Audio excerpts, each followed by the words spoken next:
Halo teman-teman, Assalamualaikum warahmatullahi wabarakatuh. Kembali lagi dengan saya, Ria Dwi Zati dengan NIM 161449314, jurusan Sistem Informasi. Di sini saya akan mempresentasikan tentang pertemuan 4 mata kuliah pengetahuan bisnis semester pendek kelas Research Study dengan tema perilaku individu dalam organisasi. Dijelaskan sedikit tentang pengertian perilaku organisasi menurut John 1993. Perilaku organisasi adalah suatu istilah yang agak umum untuk menunjukkan sikap dan perilaku berkenan dengan studi yang sistematis tentang sikap dan perilaku, baik yang menyangkut pribadi maupun antar pribadi dalam konteks organisasi. Tingkatkan analisis perilaku organisasi dengan faktor lingkungan, ada organisasi, kelompok, individu. Yang pertama, menganalisis perilaku organisasional dalam tingkatan individu, yaitu organisasi merupakan kumpulan individu. Yang kedua, setiap individu memiliki kebutuhan, minat, persepsi, sikap, nilai, kepribadian, dan berbagai hal lain yang berbeda. Dan perbedaan di tingkat individu mempengaruhi organisasi. Yang kedua, ada menganalisis perilaku organisasional dalam tingkatan kelompok. Kelompok bukanlah penjumlahan dari perilaku individu-individu di dalam organisasi. Kelompok memiliki norma, budaya, sikap, etika, dan hal lain yang tersendiri serta membentuk pola perilaku kelompok. Perbedaan di tingkat kelompok mempengaruhi organisasi. Yang ketiga, menganalisis perilaku organisasional dalam tingkatan organisasi. Organisasi bukanlah penjumlahan dari perilaku individu dan kelompok. Sama seperti kelompok, organisasi juga memiliki norma, budaya, dan hal lain yang tersendiri dan membentuk pola perilaku organisasi. Tujuan memahami perilaku organisasi di sini menurut Nimrod 1996. Yang pertama itu ada prediksi, kemampuan memprediksi perilaku orang lain memberikan kesempatan untuk membangun komunikasi yang baik. Yang kedua ada eksplanasi, menjelaskan berbagai peristiwa yang terjadi di dalam organisasi.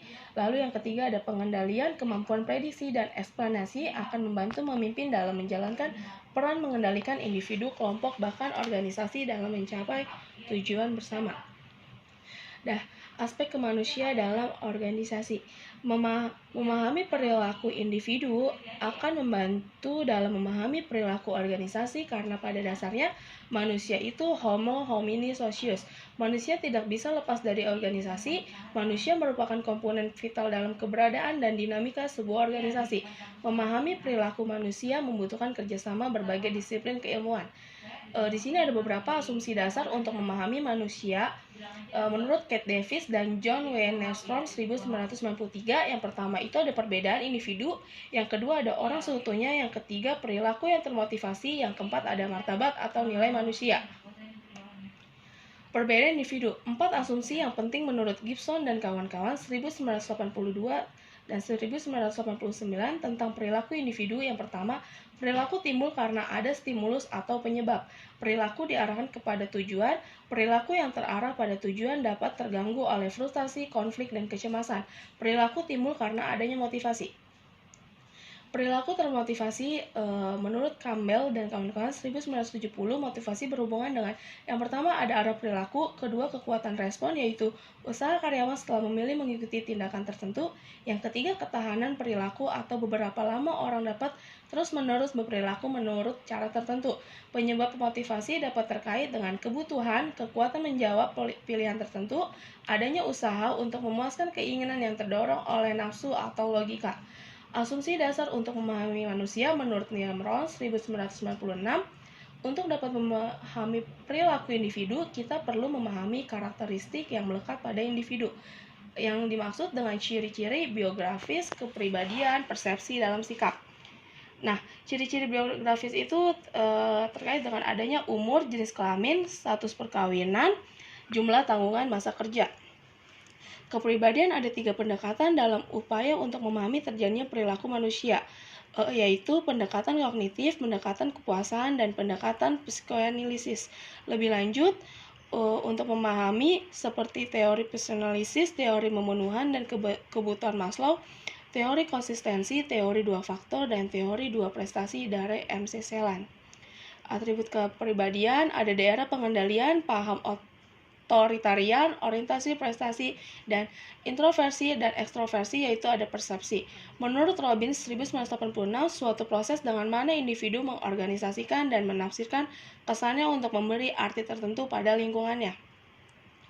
Landasan untuk memahami perilaku GWNRD itu yaitu satu, ada variabel individual, yang kedua kemampuan dan keterampilan, ada mental dan fisik, ketiga ada latar belakang yaitu keluarga, kelas sosial, pengalaman, keempat ada demografi, umur, bangsa, jenis kelamin, lalu untuk kemampuan dan keterampilan memenuhi perilaku individual dan performa. Lalu ke variabel-variabel keorganisasian ada sumber daya, kepemimpinan, imbalan struktur, desain pekerjaan. Lalu variabel-variabel psikolegal balik lagi tentang kemampuan dan keterampilan, yaitu ada persepsi, sikap, kepribadian, belajar, dan motivasi.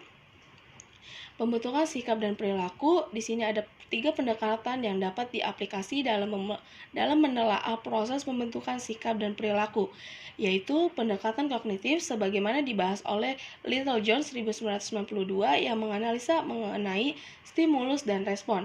Pendekatan kepuasan memfokuskan perhatian pada faktor-faktor pada diri seseorang yang menguatkan, mengarahkan, mendukung, dan menghentikan perilakunya.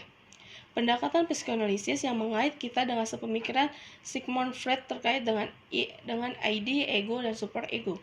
Nah, di sini ada kepribadian, yaitu merupakan suatu keseluruhan yang terorganisasi. Terlihat terorganisasi dalam pola-pola yang hingga tingkat tertentu dapat diobservasi dan diukur. Walaupun kepribadian memiliki landasan biologikal, pengembangan spesifiknya merupakan sebuah produk dari lingkungan sosial dan kultural. Kepemimpinan memiliki aspek-aspek superficial, kepribadian mencakup ciri-ciri umum maupun ciri-ciri unik. Di sini ada modifikasi perilaku. Yang pertama ada antecedents, yang kedua ada behavior, yang ketiga ada consequence. Sekian untuk pertemuan 4 pengetahuan bisnis. Terima kasih.